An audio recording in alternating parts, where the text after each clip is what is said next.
essentially, this is the point in the conference when we're going to try and pick up some of the points that we've had raised this morning against the background of young people, of course, who in the UK and OECD countries more widely have had more years of schooling, leave with higher levels of qualification than ever, apparently, but they're finding more and more difficult to compete in the labour market. Alison reminded us, of course. In comparison with older workers, young Britons face much higher rates of unemployment, lower earnings than a generation ago. So they're all waiting for these baby boomers to die, as we've just heard in one of the papers. Does this suggest that the modern education system is not well matched to and keeping pace with the demands of contemporary employers? Or, put another way, are there just simply not enough jobs? Certainly, many employers will argue loud and long, and they have done for the past 40 years, in my certain knowledge, that the education system is not meeting their recruitment needs. So no change there then. But how do we address these problems, of course? Internationally, there is considerable variation in youth employment levels. Some countries seem to do very well, others not so well. In the UK, both the last Labour government and the coalition have ostensibly aimed to improve the employability of young people, whatever that means, open to debate again. But are these reforms working? Are they the right sort of reforms? And do they enable young people to enter the labour market in the 21st century? So that's the sort of background we've had painted with which you're all very, very familiar. And it forms the basis of a piece of work which the Education Employers Task Force is currently working on in association with school and college leaders and the CBI. And so much of what we're hearing today we hope will actually feed into that research. And in order to help us start our thinking here, we have 4 speakers whom I will introduce as if they needed any introduction. Professor Hugh Lauder, University of Bath, Professor I'm so sorry, my mind's gone completely blank. That's a very, very bad way. Bob Schwartz from Harvard, of course, a very old friend of the Education Employers Task Force. We have Professor Chris Husbands, the Institute of Education in London, and we have Dr. Andreas Schleicher from the OECD. So who better to tell us like it is? And we're going to allow them about 10 minutes to answer questions, and each one directed to an individual, but then, of course, other people have the opportunity to answer. And perhaps at the end, a little time for you to ask questions as well. So I'm going to start off then, and the first question is addressed to Hugh.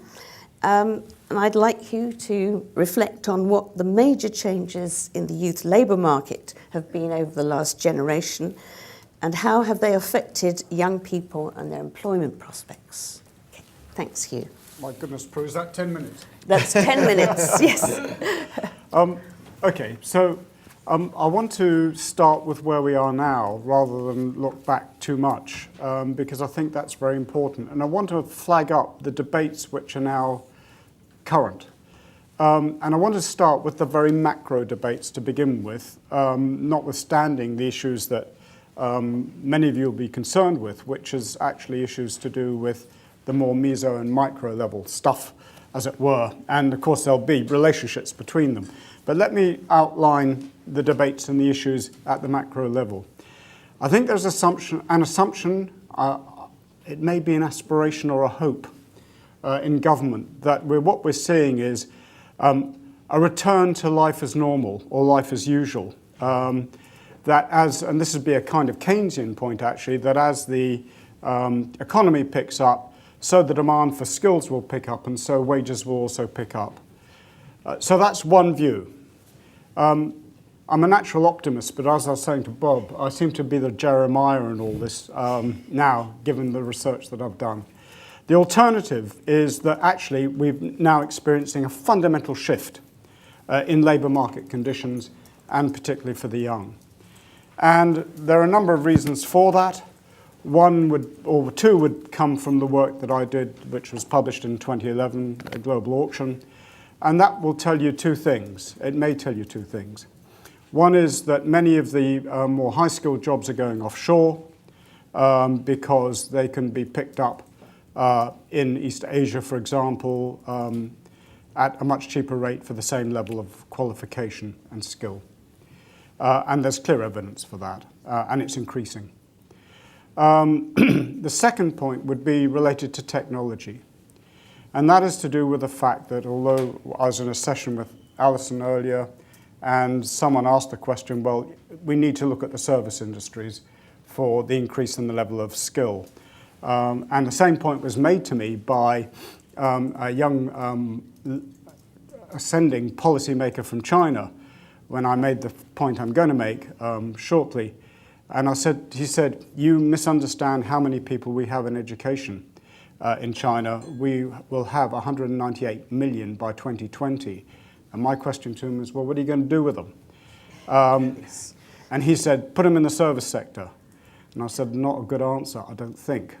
Then I went to China and talked to the deputy head of higher education in China. I said, same question, what are you going to do with your 198 million graduates? And he said, put them in the army. So you get two different responses. The latter response I have no comment on. The former response I do. And that is that what we're seeing with what Phil Brown and I have called digital Taylorism is the ascending levels of jobs and skills which can now be done by technology. And the key point there, I think, is one that an economist many years ago from the United States, a man called Baumol, called the cost disease. And he said that you can get efficiencies in manufacturing, but you can't get them in the service sector. Well, now you can. So there are real difficulties there.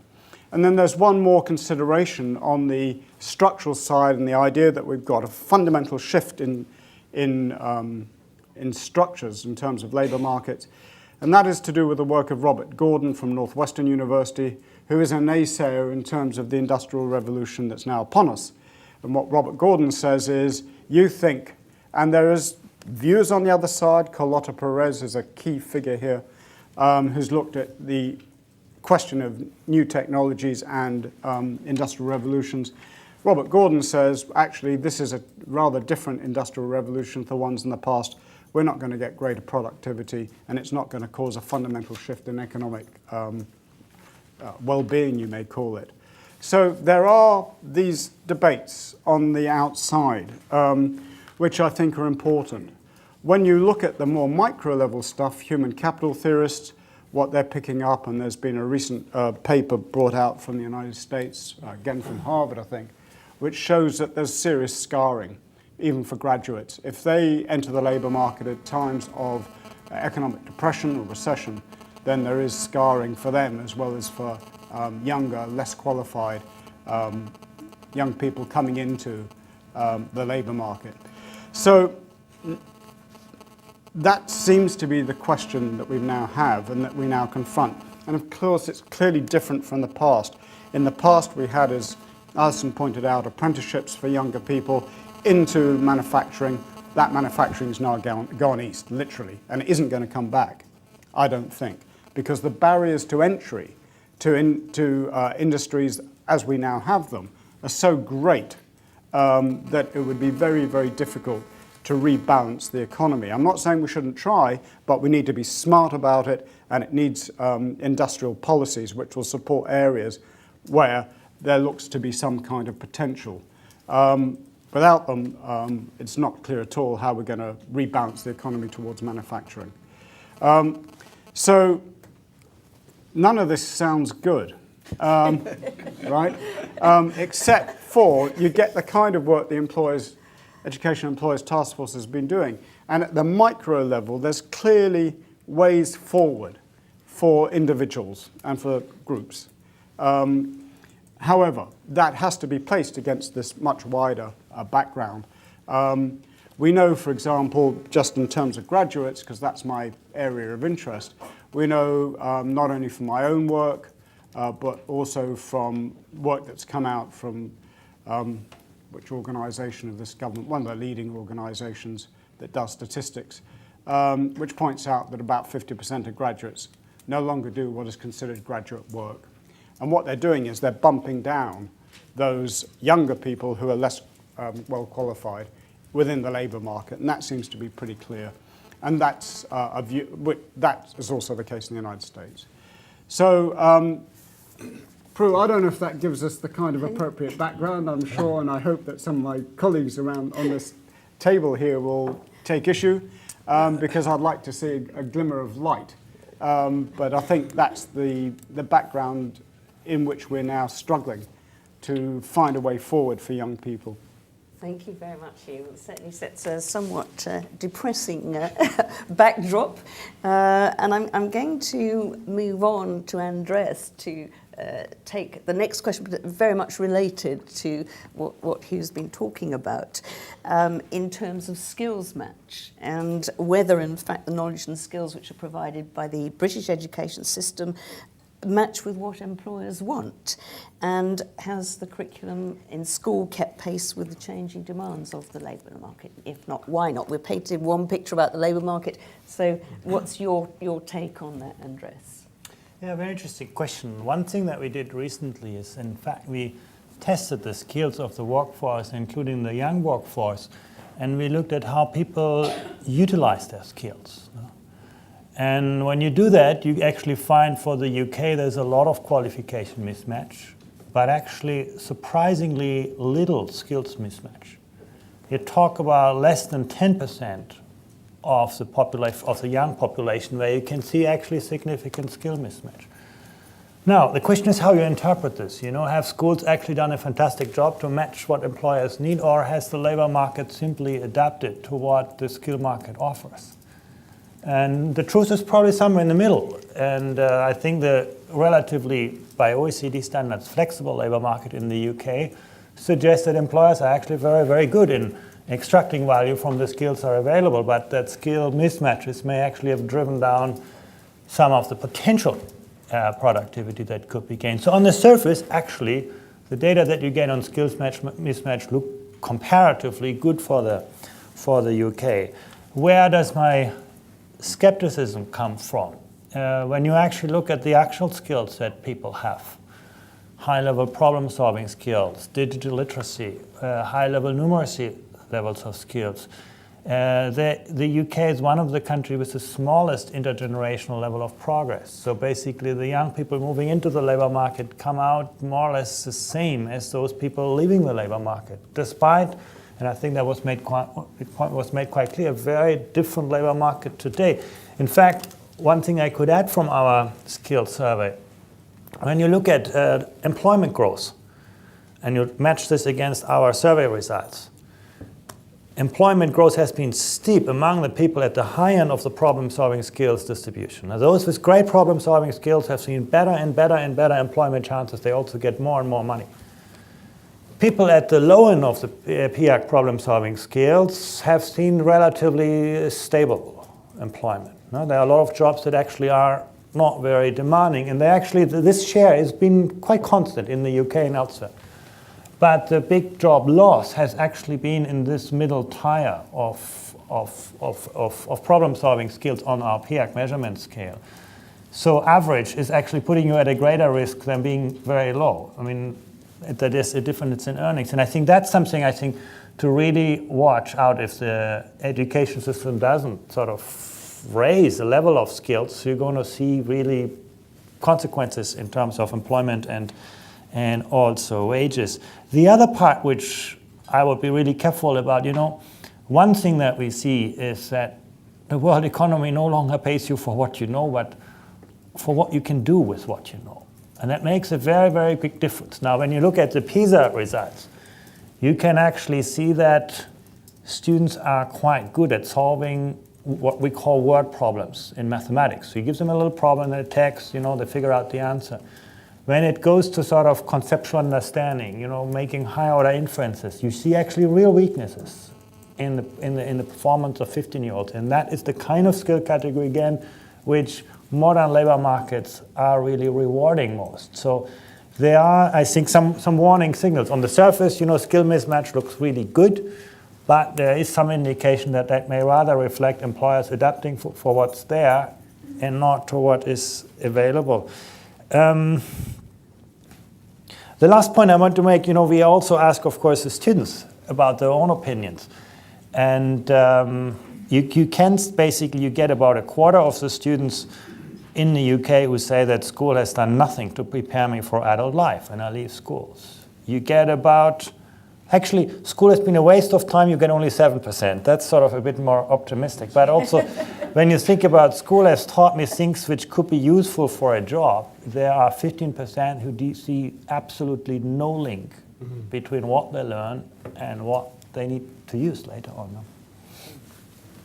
Again, somewhat depressing analysis, or we're all being squeezed into two groups, high school or absolutely low school. I just wonder if anybody else on the panel would like to make a comment on that from their perspective. Yes, Bob? As the American, of course, I have to be the optimist, right? I think we need some this morning. One of the virtues of being an educator is that you get to choose among economists when they're having these debates, and obviously you choose the economists to, the wing that supports your view.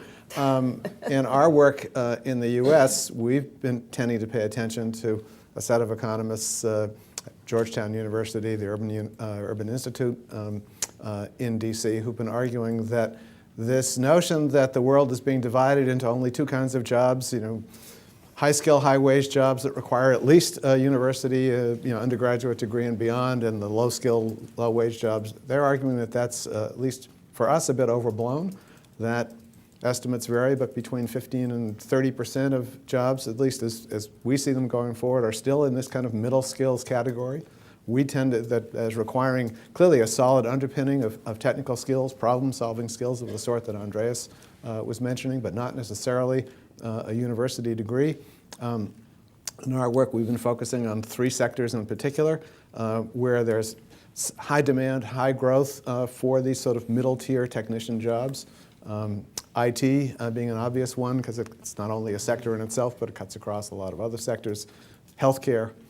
Being in Boston, big healthcare center, obviously, but true elsewhere. Surprisingly, despite everything that you and others have said about manufacturing, we see, even though the total numbers are obviously shrinking, that there are real opportunities in the advanced manufacturing sector in our society. There's a strong belief at this point that manufacturing is beginning to come back, not with anything like the numbers of jobs, but again, because each manufacturing job has at least three other jobs that kind of trail along with it, we think it's not a sector that can be ignored. And we're getting very strong messages from particularly small manufacturers who are terrified that they're not going to have a replacement workforce. So that's the third area in which we tend to be working these days.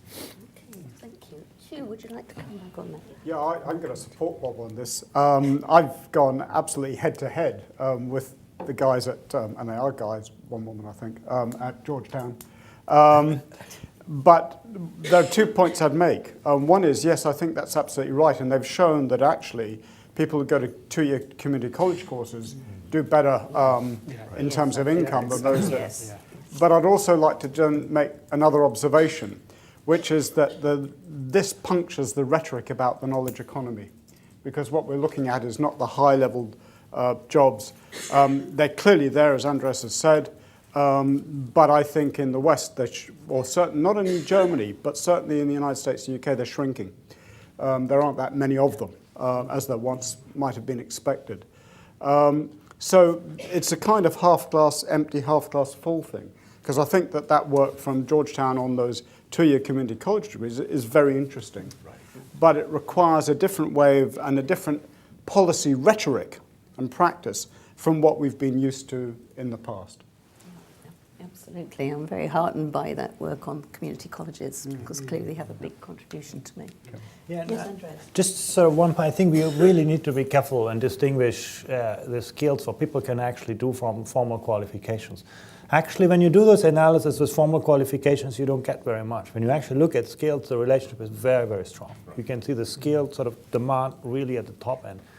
And but you're quite right. And actually, if you look at this across countries, many countries with more sort of a broader mix between academic and vocational programs are better situated than countries that put all the bets on the academic sector. No, it's clear.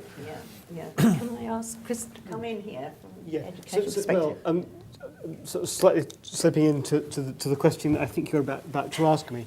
I'll do a The, Paxton there. the How do you know it was first, going to be the that first, question? the first report that I've found in which employers bemoan the weaknesses in the skills of school leavers was published in 1906.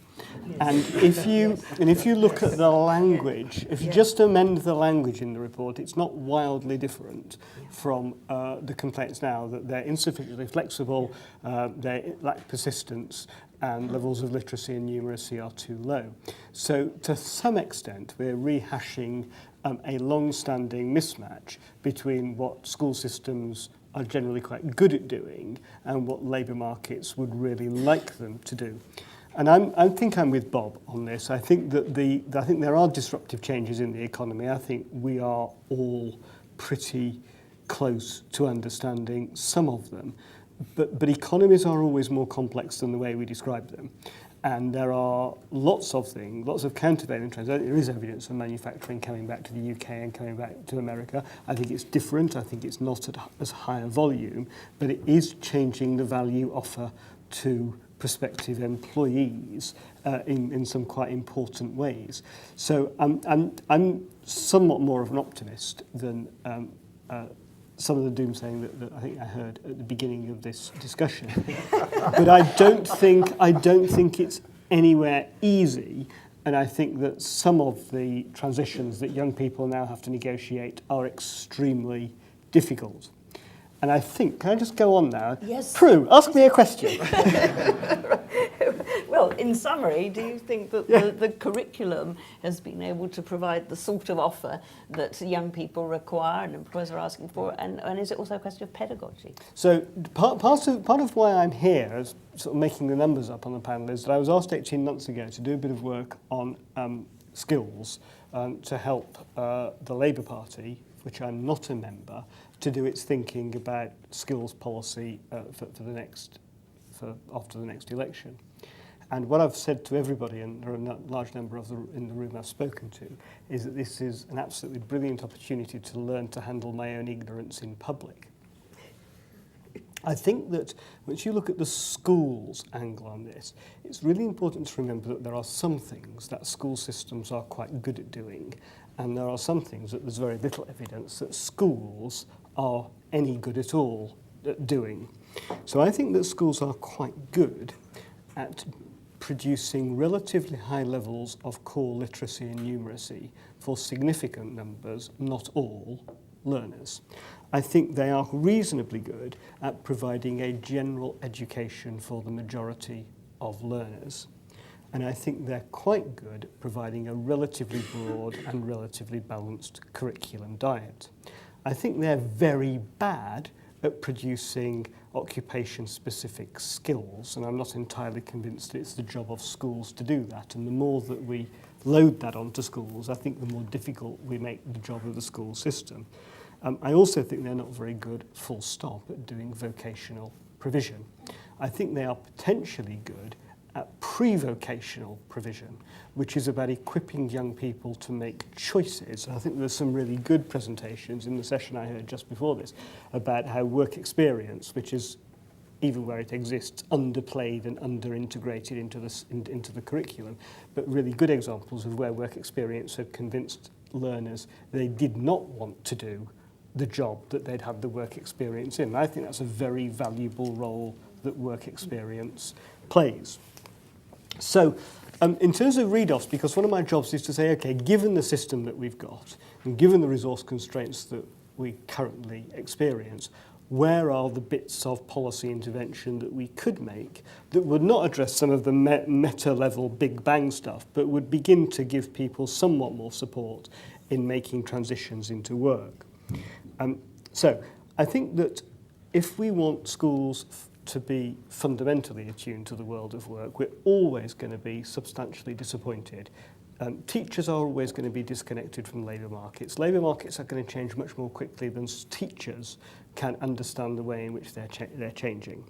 Looking across our system, I think that the provision for students, certainly at 14 up, who are already a long way behind at 14, is extraordinarily poor. By and large, we present lower attaining students with the opportunity to fail. And that seems to me to be a really bad way of gearing an education system. And that's not, I think, about curriculum. It's partly about curriculum. I think it's more about pedagogy, and it's even more about qualifications frameworks. And if I'm looking at places I would intervene, it would be in qualification structures rather than curriculum. I think provision for those who don't secure level 2 qualifications at 16 is dire. And the data on the number of students who don't get level 2 English and maths at 16 and do then get it by 18 is a national disgrace. It's something like 1 in 7. It's because we do not have the right sorts of compensatory provision. We by and large tell people who failed for 11 years that they should carry on failing, and with a little bit more nose to the grindstone, surely they must succeed. And anybody who's tried to get fit or lose weight over an extended period of time knows that it's very difficult to change behaviour. So where that takes me in terms of the things that I think there are 5 things that I think the school system needs to be absolutely clear about. The first is an absolutely unremitting focus on literacy and numeracy in the context of higher order thinking for all. Secondly, we need to adapt, and I stress adapt, not tear up and start again, adapt our qualifications framework to hold all in a common framework. I say all, I don't quite mean all, almost all, in a common framework that provides progression and rigour. I think we need to focus on pedagogy, certainly 14 to 19, possibly 13 to 19. I think we need 14 to 16 to do an awful lot more to link further education and schools together in intelligent and structured alternative provision.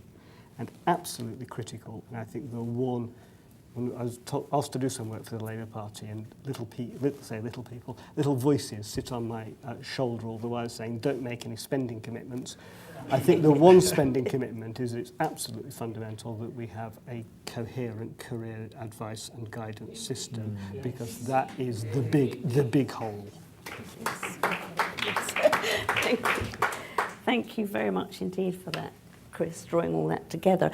Can I ask for some comments before we move on to Bob's input? Any comments on what Chris is suggesting there? Just sort of, I think the point that, schools are not a great place to provide occupation-specific skills is well taken. But I don't think we need to make this dichotomy between academic skills and occupation-specific skills. For example, if we could make mathematics education relevant by engaging employers and making this relevant so that students see the life opportunities that mathematics provides, and science and so on. This is where the problem lies, that we teach those generic subjects totally removed from the real world context. No, absolutely. So if schools do a great job in numeracy and literacy in this way, I think we've gained a lot. Then we can leave the rest. If I gave the impression I was dividing, I would absolutely agree with that. It's the context in which those generic skills are explored. Like I was yesterday to this fascinating career fair in Basildon, and I was really impressed how employers engage with young people and so on, advising them on careers. But then what I thought is you actually need this in primary schooling. They give students a sense, what I'm learning here in school actually has a meaning, has something that relates to my future life. It's not just about career guidance and sort of career choices. It's really about making learning relevant.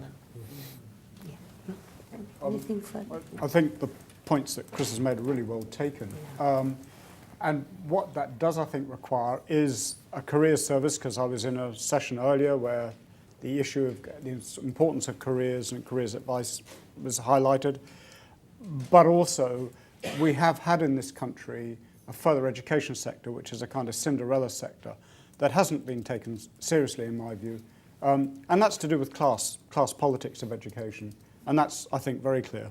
But given what we've just heard from the Georgetown research and so on, and given Andrus's own work, I attended a PIAC presentation that he did, I mean, the issue of further education becomes crucial, I think, to the future of young people in this country. And it really needs looking at in a way that it just hasn't been looked at for quite some time, in my view. And even more important now, we have the raising of the participation age. We have more and more young people perforce having to stay inside some sort of educational training, and we can't just offer the same old stuff. I mean, it's just not going to work. Thank you for that. I think we'll move on to Bob now to bring us. And the question I have for you, Bob, is by what means can employers best be engaged in education, and which countries, if any, have got it right, and how can it be done effectively, efficiently, and equitably? Big questions for Bob. Yes. First, I'm very much in support of Chris's comments, and I'll try to weave a couple of my comments to connect to them. And I'm generally, Alison Wolf's presentation, I mean, her view of the world and mine are very similar. But one of the things I was really struck by was in the two countries that she was holding up as potential exemplars, at least, Germany and Denmark. Those happen to be places that in 2010 I spent a week in Germany as part of the OECD review team for its Learning for Jobs study. This past June, spent a week in Denmark. In March, however, I spent a week looking at the Swiss system and came away believing that the Swiss story is really the one, if we're looking for a coherent system that really meets a lot of the criteria that I think we should care about. To me, that's the place closest to you that you really should take a careful look at. For one thing, it's 70% of young people from the age of 16 move into the vocational system, 2/3 of them in the so-called dual system model, that is combining learning at the workplace with aligned academic learning. The system gets very strong results. Over 90% continue through the completion of upper secondary education. If you look at youth unemployment rates, the Swiss youth unemployment rates are the lowest in Europe. If you look at measures of effectiveness of the economy overall, including measures of innovation in the economy, the Swiss system is always in the very top tier among countries. Why does it work? Well, a lot does have to do with the role that employers play, both in the standard setting for what young people need to know and be able to do to effectively enter their particular sector. Employers are organized by sector with lots of kind of infrastructural support from the government, but interestingly, no direct subsidy to employers. Because the apprenticeship programs typically run over 3 years, they've got quite good cost-benefit analyses that are pretty persuasive to employers that over a 3-year period, particularly given the wage gap between apprentice wages and what employers in an expensive country pay their regular kind of entry-level workers, that the gains in productivity, bottom line gains, more than offset the costs in wages and training costs. They have a pretty broad base of participation. Roughly 30% of employers participate, and the employer associations, even those that don't participate, pay a fee into the employer associations. Again, not government mandated, but done kind of through the associations. A couple of features really important to say. One that comes back to this question about the service sector as well as the manufacturing sector. The strongest, most impressive programs that I saw in Switzerland, one was at Credit Suisse with 750 youth apprentices, something close to 10% of their workforce. Interestingly enough, in that country, they are every place I went, people refer to their apprentices as young professionals. And when you talk to employers about the impact of having such a large proportion of their workforce be learners, lots of spillover effects in terms of the creation of a kind of an organization that tends to be more focused on learning, if you will. When you visit the firms, what you see is not only formal teaching, if you will, but an awful lot of informal coaching and mentoring and support. We tend, when we talk about these programs, in my view, we sometimes tend to think of them much too narrowly as simply providing people with kind of technical skills to get on with an occupation. At their best, these 3-year programs really address a kind of broader youth development purpose. These are ways of helping people not simply get from school to work, but from adolescence to adulthood in very supportive environments. I should say, by the way, I mean, I've spent the last couple of days here focused on trying to get a fix on the changes being proposed and getting underway, particularly on the apprenticeship side. And until the end of the day yesterday, I kept hearing from people when I would talk about Switzerland, for example, people saying, well, that's great, sounds wonderful, but it can't happen here. Employer culture is very different. And yesterday I spent a really fascinating hour with a person from BAE, one of the companies here that actually has been very engaged in apprenticeship programs for a pretty significant amount of time. 1,000 apprentices out of a 30,000 person workforce. And the description I got for the way this company thinks about apprenticeship, the kinds of resource that it puts into it, were very, and the benefits to the company were very similar to what I would have heard from Swiss or German or Danish employers. So you have at least some examples to build on. One of the concerns that I've expressed here in the last couple of days is I worry a little bit about while I applaud the idea of communicating very strongly to employers that you need to be in the driver's seat and shifting the funding so employers, you're creating a market where employers are now in the driver's seat in terms of selecting the sort of education providers. I worry a bit that unless there is strong sectoral participation, that the danger here is too company-specific training, which really gets to this narrowness question. The other final comment I'd make about the Swiss system is that over the last 10 years in particular, they have really focused on making sure that there are no dead ends in that system. That is, they've built up on the vocational side a set of what they call kind of professional education, culminating in the University of Applied Sciences, so you can continue on with your education, culminating in an engineering degree or management degree on that side. But they also, at 2 or 3 different points in their system, make it possible to cross over onto the academic side. Interestingly enough, and again, very important symbolically, if you want to cross from the academic side to the vocational side, you need to get a year of work experience in order to even begin to catch up. Clearly, one of the messages is that the people who are most advantaged by the age of 20 or 21 in that system are people who have both academic qualifications and the apprenticeship. Something like 17% of those who start apprenticeships do that after they've completed the academic high school course. But when you get to a system in which 70% of young people are in that system, obviously it's a mainstream system, and you can it addresses a lot of the kind of social status, stigma kinds of issues that tend to plague both your country and ours when it comes to trying to make the case for a different kind of education. Just a final comment on the Swiss system. I mean, in effect, the choice that young people have when they hit the age of 15 is really between a kind of classroom-only education and a much more applied education. And if you're a young person and you've got, on the one side, I can sit in classrooms for the next 2 or 3 years and then on to university.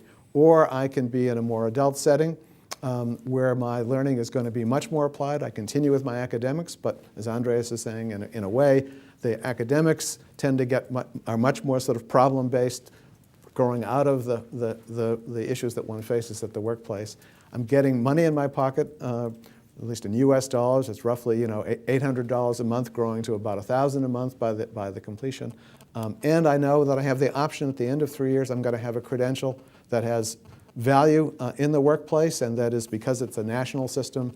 You can be reasonably assured that qualification is good wherever you go. And I have opportunities for continuing growth. It seems to me that although obviously you can't pick up and simply transport a system that's embedded in a history, culture, of another country, to pretend that neither your country nor ours can learn lessons from these systems that really do combine high-quality, rigorous, continuing academic education with a much more applied kind of education, I think is a mistake.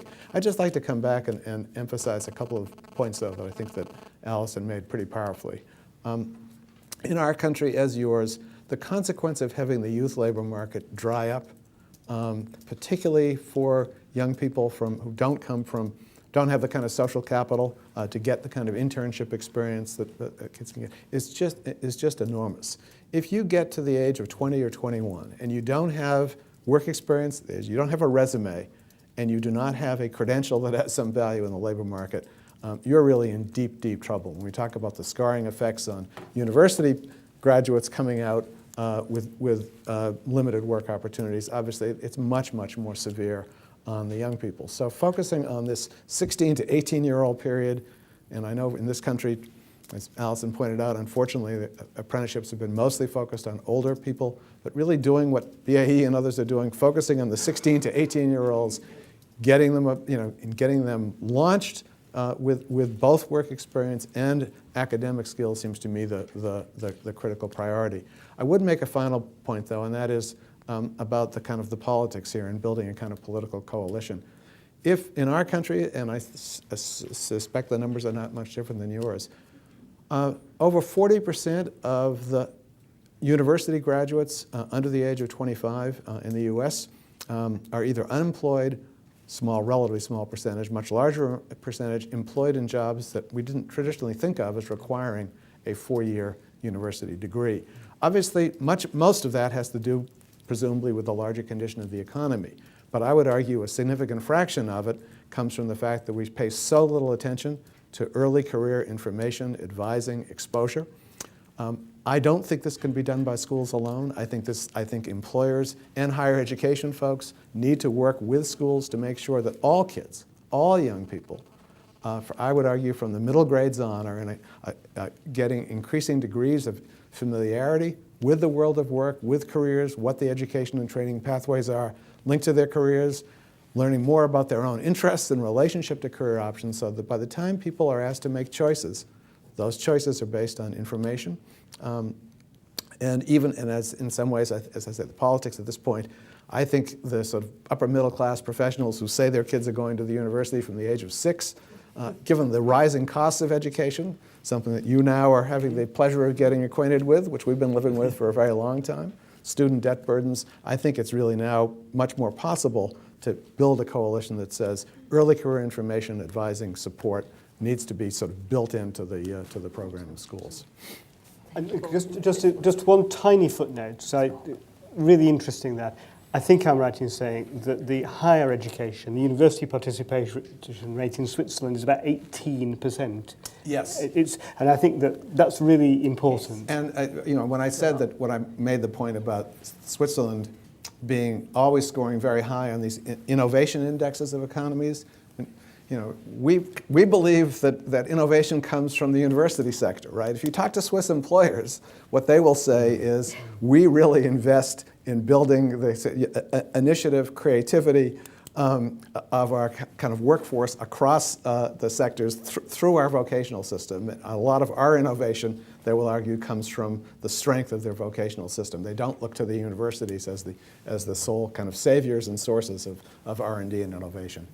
Yeah, I think Hugh wanted to come in then. Well, I think you've raised, by comparison with Switzerland, but also Germany and Denmark, you've raised a really important question. And it is to do with the way in which work is perceived in different societies. Right. So, for example, in Germany, and I know there's difficulties now with the training of young people in Germany, transition. They've got many systems, not only the dual system. But what strikes me is that if you think that you could train people for 3.5 years to become a retail assistant, that, as indeed is the case in Germany. Now, there are two ways of understanding that. One is to say these people are much more productive. Well, when you look at the way digital taylorism is being employed in the German retail system, that's a question. But I think that there's another question, and it has to do with the culture of employers and the nature of work, the way they work is understood in different societies. It's not always understood simply as an instrumental scheme, whereby what you're looking at is the cost-benefit analysis in terms of productivity. It is to do with that it's part of a wider understanding of the culture of work. And why we have such a different view of that in this country, and perhaps in the United States, is a real question.